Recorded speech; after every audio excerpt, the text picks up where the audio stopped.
زمانی که این رگه‌های شکافته شده براقیتشون رو از دست بدن، متوجه میشیم که زمان پخت کافی است. سلام دوستان عزیز، به کانال من خوش اومدید. تا انتهای ویدیو همراه من باشید تا تمام نکاتی که برای این کیک یزدی اصیل رو من در این ویدیو استفاده کردم به شما هم نشون میدم.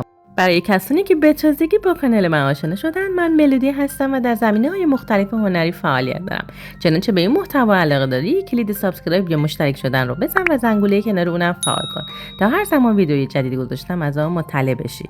همانطور که می‌بینید این کیک یزدی بسیار نرمه و بافت اسفنجی سبکی داره و بسیار خوشمزه است. مواد مورد نیاز برای درست کردن کیک یزدی شامل آرد 2 پیمانه که معادل 300 گرمه، روغن مایع 2/3 پیمانه که معادل 100 گرمه و ماستمون نه خیلی شیرین باشه نه خیلی ترش باشه معادل 2/3 پیمانه 150 گرم، شکرمون 1 پیمانه که معادل 200 گرم باشه و تخم مرغامون 3 عدد که هر کدوم وزنی با پوست معادل 60 گرم داشتن و بیکینگ پودر 1 قاشق غذاخوری سرخالی معادل 5 گرم و وانیل شکریمون نصف قاشق چایخوری، عسل یا شربت بارم 1 قاشق غذاخوری که معادل 16 یا 17 گرمه، گلابمون 3 قاشق غذاخوری، جوش شیرین نصف قاشق چایخوری و 1 قاشق چایخوری سرپر از پودر دارچین استفاده کردم. هل 1 قاشق مربا خوری که معادل 5 گرمه که البته من 7 گرم استفاده کردم چون طعمش رو خیلی دوست دارم و مواد از نیم ساعت تا 1 ساعت قبل خارج از یخچال قرار بدید تا به دمای محیط برسه. در طول ویدیو تمام موارد رو دونه به دونه هم بالای یه تصویر می‌نویسم. برای اندازه‌گیری از این پیمانه ها استفاده می‌کنم که فکر می‌کنم وجودش تو هر آشپزخونه خالی از لطف نیست که شامل چند اندازه هستش که من از پیمانه کامل که میشه 1 پیمانه استفاده می‌کنم و در این ویدیو از پیمانه 1/3 هم استفاده می‌کنم که جاهایی که گفتم 2/3 یعنی 2 بار از پیمانه استفاده می‌کنم، یعنی این پیمانه بنفشم که 1/3 برای 2/3 2 بار پرش می‌کنم.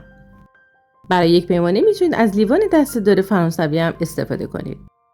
نکته مهم آرد سفیدمونه یا آرد 3-0 یا قنادی که وقتی که میخوایم اندازه بزنیم اگه با ترازو کار میکنیم که مشکلی نیست، ما حدوداً 300 گرم برمیداریم، ولی اگه شما ترازو ندارید موقعی که میخواید با پیمانه اندازه بزنید حتما اون رو سبک بردارید و آرد رو توی پیمانه فشار ندید.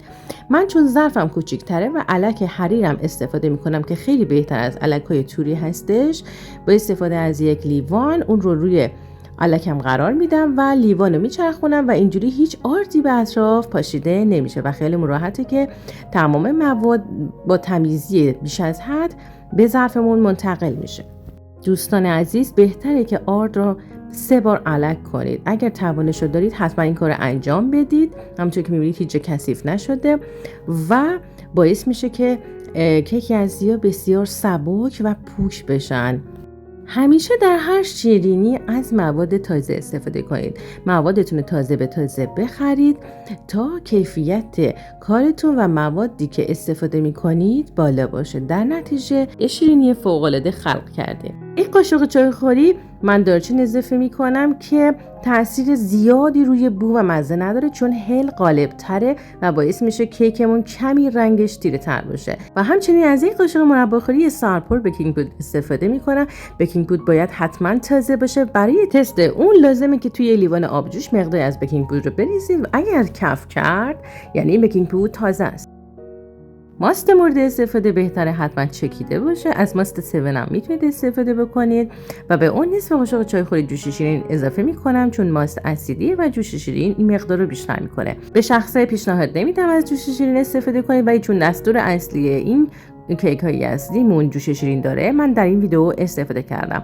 برای کسانی که معده حساسی دارن اصلا مناسبه. همونطور که میبینید جوش شیرین توی ماست داره واکنش نشون میده. بهتره که به جای جوش شیرین از 1 قاشق چایخوری آب لیمو استفاده کنید که تقریبا همون خاصیت رو داشته باشه. برای شکر به 1 پیمانه معادل 200 گرم نیاز داریم که بهتره دانه ریز باشه حتما چون مدتی که این شکر رو توی دستگاه میکس میکنیم کمتر از کیک اسفنجیه و لازمه که زودتر حل بشه. من با دستگاهم شروع میکنم چند پاس با سرعت کم و زیاد اون رو میزنم تا پودر بشه. شما میتونید شکر پودر شده یا آماده خریداری کنید.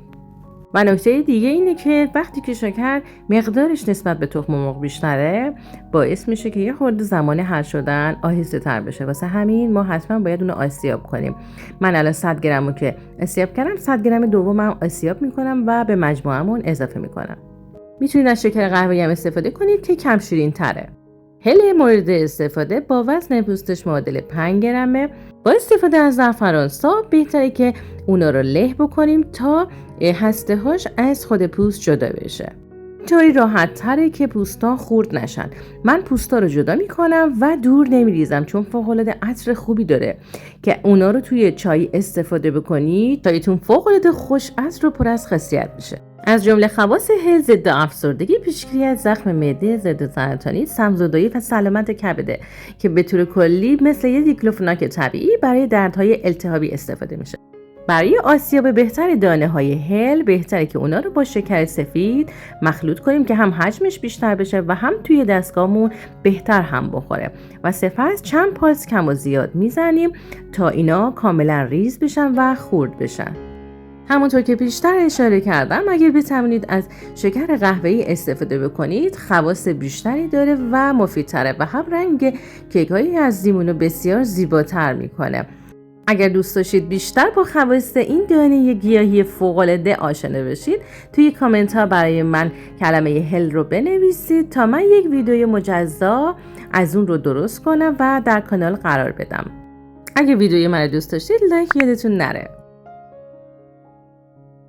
نصف قاشق چایخوری وانیل شکری به پودر شکرمون اضافه میکنیم و کنار میگذاریم. همونطور که اول ویدیو گفتم به 3 تا تخم مرغ نیاز داریم که وزن هر کدوم با پوست معادل 60 گرمه. همیشه در طول ویدیوها به این نکته اشاره میکنم که لازم این نطفه ها جدا بشه و دور انداخته بشه تا بوی زخم تخم مرغ گرفته بشه و به هیچ وجه شما این بو رو در کیک احساس نخواهید کرد. حتما همونطور که گفتم باید مواد به دمای محیط رسیده باشه. این رو داخل ظرفمون میریزم و بقیه تخم مرغ ها رو هم به همین ترتیب اضافه میکنم. شکر و پودر هلمونم به تخم مرغ ها اضافه میکنیم. همونطور که گفتم شکر مقدارش نسبت به کیک اسفنجی خیلی بیشتره، واسه همین باید حتما پودر باشه. و بعد از اینکه اضافه میکنیم من یک کرونومتر میارم و میخوام حدوداً 6 تا 7 دقیقه موادمون رو با هم دیگه میکس بکنم. در ضمن وانیلمونم تو این شکر اگه یادتون باشه اضافه کردیم. قبل از اینکه دستگاه رو روشن کنم بهتره که فرمون رو روشن کنیم. من از آون توستر استفاده کردم با درجه 210 درجه و باید به شدت گرم بشه. در فرهای گازی این دما 20 درجه بیشتره. کرونومتر رو میذارم و دستگاه رو روشن میکنم و همین حین من میام گلاب رو اضافه میکنم. حدودا 3 قاشق غذاخوری همین اول کار اضافه میکنیم تا با شکرمون که مقدارش زیاده میکس بشه و مواد کمی شلتر بشه و راحت تر هم بخوره. گلاب رطوبت کیک رو حفظ میکنه و علاوه بر عطر بوی فوق‌العاده‌اش اثرات دارویی معجزه آسایی داره که از جمله درمان سرفه، مخصوصا سرفه‌های کهنه است. اگر دوست داشتید توی کامنت ها بنویسید گلاب تا یک ویدیو مجزا برای خواص دارویی اون درست کنم. برای فر بهتره که حدوداً 20 دقیقه تا 30 دقیقه گرم بشه. قنادا معمولاً آخرین مرحله پخت کیکاشون اختصاص میدن به کیک‌های یزدی که فرشون حسابی گرم شده باشه. این دستگاه‌های پایه‌دار کارمون رو خیلی راحت میکنه چون باعث میشه در این حین که داره هم میخوره ظرفا رو هم بشورم و در آخر یک کوه ظرف باقی نمونده باشه. در اینجا اگه میبینید با احتیاط دارم موادی که به کنجها چسبیده رو میارم به وسط که کامل مطمئن باشم زرد و سفید هم میخوره. اگه شما میترسید که قاشق توی دستگاه گیر کنه حتما خاموش کنید و مواد رو به وسط بیاریم و دوباره دستگاه رو روشن بکنید. حدوداً 6 دقیقه زدیم و زرد و سفیدمون با شکر کرمی و کشدار شده و در اینجا کافیه.